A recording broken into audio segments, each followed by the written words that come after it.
kare gatoya kongere ukanye uko umubiri ukora.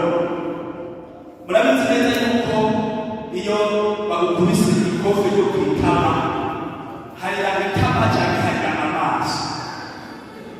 Bagukubise ikofe ntihari itama ahubwo hari amaso. Ni nk'uko kandi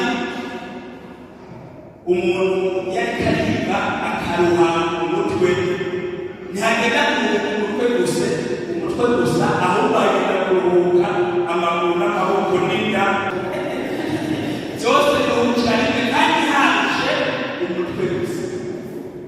Tugire kwiki sugamye tubona abantu batamba amatwi amwiriza umuziki mugabo agatamba amaguru n'amaboko. Hari gutamba amatwi kuko yaba yumvirije iki muziki.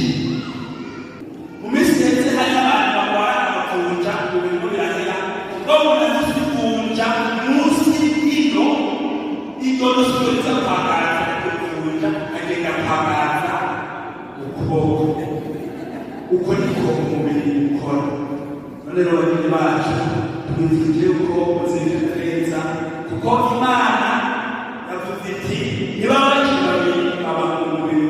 None rero umubiri ukuntu ukora, inyota yabera irabera inyota ivine hanyuma kandi umwiko wabera uramwiko wa divine musange kurya kubwize umubiri